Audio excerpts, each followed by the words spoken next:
اعوذ باللہ من الشیطان الرجیم بسم اللہ الرحمن الرحیم رب اشرح لی صدری ویسر لی امری واحلل عقدۃ من لسانی یفقہوا قولی رب زدنا علما رب زدنا علما رب زدنا علما رب یسر ولا تعسر وتمم بالخیر اللہم فقہنا فی الدین۔ جی، وقلنا اور ہم نے کہا، یا آدم اے آدم، اسکن تم رہو، انتا تم، وزوجکا اور تمہاری بیوی، الجنت جنت میں۔ اور ہم نے آدم علیہ السلام سے کہا کہ تم اور تمہاری بیوی جنت میں رہو۔ اچھا، اب جب وہ سارا واقعہ ایک علیحدہ ہو گیا کہ جب فرشتوں کو کہا کہ آدم علیہ السلام کو سجدہ کرو، سارے فرشتوں نے سجدہ کر دیا سوائے ابلیس کے۔ اس نے انکار کیا، تکبر کیا اور انکار کرنے والوں میں سے ہو گیا۔ وہ اب علیحدہ واقعہ۔ اور آگے اس کے بعد یہ ہوا کہ حضرت آدم علیہ السلام کو اللہ تعالیٰ نے بنایا، پھر ان کا جو جوڑا اللہ تعالیٰ نے بنایا تو اللہ تعالیٰ نے کہا آپ دونوں جنت میں رہیں اور جنت میں سے جہاں سے چاہیں آپ کھائیں، کوئی آپ کو روک ٹوک نہیں ہے، کسی جگہ سے آپ نے ڈرنا نہیں ہے۔ لیکن اللہ تعالیٰ نے آزمانا تھا، ایک درخت سے روک دیا کہ اس درخت کے پاس نہیں جانا، باقی پوری جنت پڑی ہے، جہاں سے جو چیز جتنی چاہے کھاؤ، کوئی پوچھ گچھ نہیں ہوگی، لیکن بس ایک درخت ہے اس کے قریب نہیں جانا۔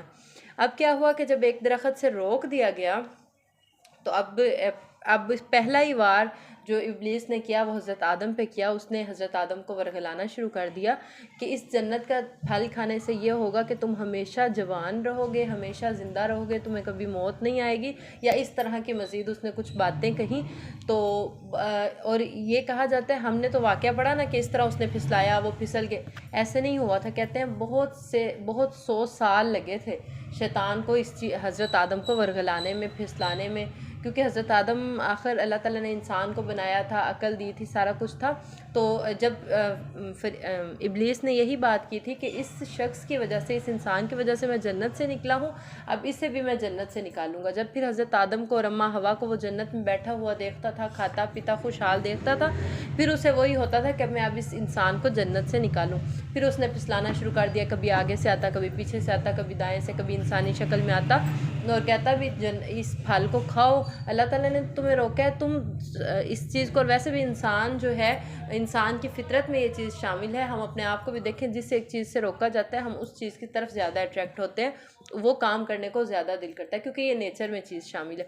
اسی طرح حضرت آدم علیہ السلام بھی انسان ہی تھے، تو اللہ تعالیٰ نے روکا تھا، اللہ تعالیٰ نے کہا تھا جو کچھ مرضی کرو، جیسے رہو، جیسے کھاؤ پیو، جو مرضی، کوئی روک ٹوک نہیں ہے۔ صرف یہ درخت ہے وہ آزمائش تھی، اس کا نام نہیں ہے، بعض لوگوں نے اس کے نام بنا لیا، لیکن قرآن میں اس کے نام کا ذکر نہیں ہے، لیکن بس یہ بتایا گیا کہ وہ ایک درخت تھا جس سے روکا گیا تھا۔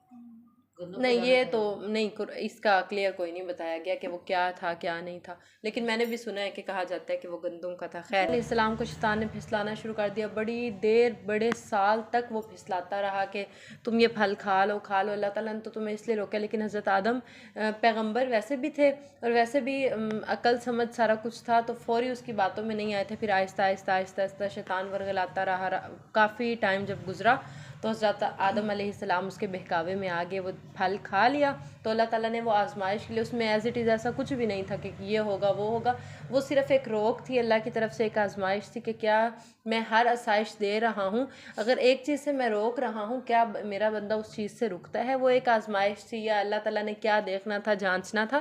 تو پھر حضرت آدم نے جب وہ پھل کھا لیا، جیسے ہی وہ پھل کھایا تو اللہ تعالیٰ نے اس جنت سے نکال دیا، زمین پر بھیج دیا۔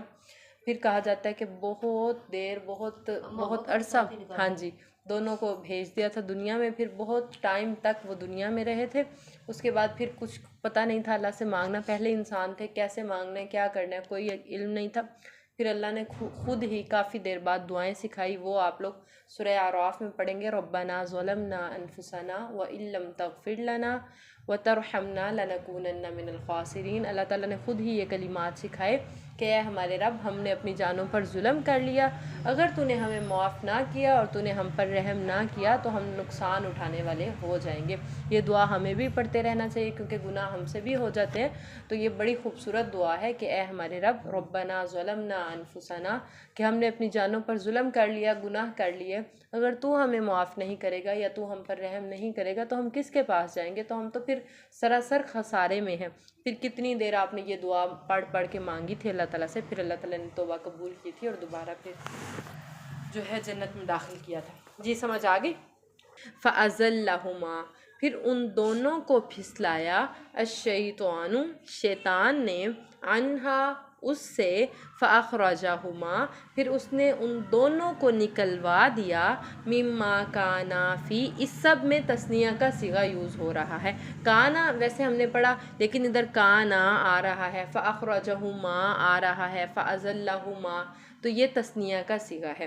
تو اللہ تعالیٰ نے کہا کہ اچھا، پھر ان دونوں کو شیطان نے پھسلا دیا اور جس جنت میں وہ تھے اس سے ان دونوں کو نکلوا دیا، وَقُلْنَا، اور ہم نے کہا، اِهْبِطُوا، تم اتر جاؤ، بَعْضُكُمْ، تمہارا بعض، لِبَعْضٍ عَدُوٌّ، بعض کا دشمن ہے، یعنی تم ایک دوسرے کے دشمن ہو، تم نے میری بات کو نہیں مانا، آج سے جو ہے جنت سے تم نکل جاؤ، وَلَكُمْ، اور تمہارے لیے، فِي الْأَرْضِ، زمین میں، مُسْتَقَرٌّ، ٹھکانہ ہے، وَمَتَاعٌ، اور فائدہ ہے، إِلَىٰ حِینٍ، ایک مدت تک۔ دنیا میں چلے جاؤ، زمین پہ چلے جاؤ، ادھر رہو اور ادھر تمہارے لیے ٹھکانہ ہے اور ادھر ہی کچھ مدت کے لیے تمہارے لیے فائدہ ہوگا، بس۔